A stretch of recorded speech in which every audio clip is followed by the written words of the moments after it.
കഴിഞ്ഞ 14 വർഷമായി പിറവം നിയോജക മണ്ഡലത്തിന്റെ വികസന പ്രവർത്തനങ്ങളോട് മുഖം തിരിഞ്ഞു നിൽക്കുന്ന അനൂപ് ജേക്കബ് എംഎൽഎയുടെ വികസന നിഷേധ നിലപാടുകൾക്കെതിരെ എൽഡിഎഫ് തിരുമാറാടി പഞ്ചായത്ത് കമ്മിറ്റി കുറ്റവിചാരണ സദസ്സ് സംഘടിപ്പിച്ചു.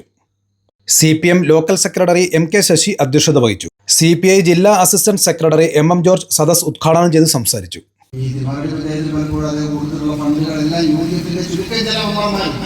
അദ്ദേഹത്തിന് വീടിരിക്കുന്ന വഴി 8-ാം വാർഡിലടക്കം ഈ വാർഡിലടക്കം 10-ാം വാർഡിലടക്കം ഞാൻ ഇവിടെ പറയുമ്പോൾ ആ 11-ാം വാർഡിലടക്കം യോജിക്കും.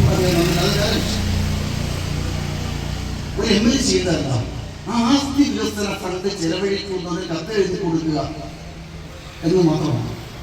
സാധാരണ നമ്മുടെ ചിലപ്പോൾ പറയാം, ഞാൻ കത്ത് കൊടുത്തു, ഞാൻ ഫോൺ ചെയ്ത് പറഞ്ഞു, ഏറ്റവും അതുകൊണ്ട് പദ്ധതി വരുമോ, ഏതെങ്കിലും വികസന പ്രവർത്തനം വരുമോ? UDF MLA-മാരെ കുറിച്ച് വയനാടിനെ കുറിച്ച് മുതൽ നമ്മുടെ തൊട്ടടുത്ത് കോട്ടയിലാണെങ്കിലും കടുത്തുരുത്തിയിലാണെങ്കിലും തൊടുപുഴയിലാണെങ്കിലും പാലായിലെല്ലാം തൊട്ടടുത്തെല്ലാം UDF MLA വരാം. അവിടെയെല്ലാം ഇങ്ങനെയാണോ ചിന്തിക്കുന്നത്? അവിടെയെല്ലാം ഇങ്ങനെയാണോ വികസന പ്രവർത്തനം? ഇത് കഴിഞ്ഞ നിയമസഭാ തെരഞ്ഞെടുപ്പിൽ 2021 ശ്രീ അനൂപ് ജേക്കബ് പുറത്തിറക്കിയ തെരഞ്ഞെടുപ്പ് പ്രകടന പത്രിക 2021 തെരഞ്ഞെടുപ്പ് പ്രകടന പത്രിക ശ്രീ അനൂപ് ജേക്കബ് ഇതിനകത്ത് ഒത്തിരി കാര്യം അദ്ദേഹം പറഞ്ഞു. അദ്ദേഹം MLA ആയ ഞാൻ ഇങ്ങനെ അതിൽ ആദ്യം അദ്ദേഹം പറഞ്ഞത് പിറവം എക്സൈസ് കടവ് പാലം പൂർത്തീകരിച്ചോ ഇല്ല.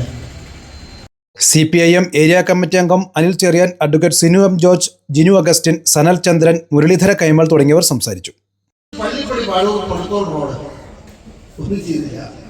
പ്രധാന നഗര ബസ് കാത്തിരിപ്പ് കേന്ദ്രങ്ങളിൽ സൗജന്യ വൈഫൈ സംവിധാനം. എവിടെയെങ്കിലും പിറവം മണ്ഡലത്തിൽ നമ്മളെല്ലാവരും ടെലിഫോൺ ഉപയോഗിക്കുന്നില്ല, എവിടെയെങ്കിലും വൈഫൈ സംവിധാനം എന്റെ വീട്ടിലില്ല. കുടിവെള്ളം അദ്ദേഹത്തിന്റെ പിതാവ് ശ്രീ TM പോയി എന്തെല്ലാം വിമർശനമുള്ളത് അദ്ദേഹത്തിന്റെ കാലത്ത് മുമ്പ് തിരുമാറാടി, പാമ്പാക്കട, രാമപുരം അടക്കമുള്ള പ്രദേശങ്ങളിൽ അന്ന് തുടങ്ങി വെച്ച പദ്ധതി അല്ലാതെ അതിന്റെ യാതൊരുവിധ ഓർഗനൈസേഷൻ ഇദ്ദേഹത്തിന് 14 വർഷമായില്ലേ.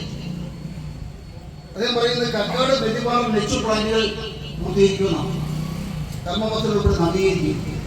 അങ്ങനെ ചെയ്തിരുന്നെങ്കിൽ കുടിവെള്ള ക്ഷാമം ഉണ്ടാവുമായിരുന്നില്ല. ഇപ്പൊ ഏറ്റവും വലിയ സംവിധാനം എന്താ? ജലജീവൻ വിഷയപ്പെടുത്തി ഫണ്ട് കിട്ടി.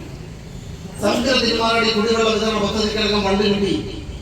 അത് പൂർത്തീകരിക്കുന്ന തടസ്സങ്ങൾ ഒന്ന് പാർപ്പിട ലോകിയിലെ വലിയ ഇടപെടലുണ്ടായിരുന്നു. അവർ നിരന്തരമായി കൊടുത്ത കേസുകളുണ്ട്. മണ്ഡലം വരെ ടാങ്ക് സ്ഥാപിക്കുന്നതിനായി അതിന്മേൽ നിരന്തരമായി നമ്മൾക്ക് ഇടപെട്ട് നടത്തി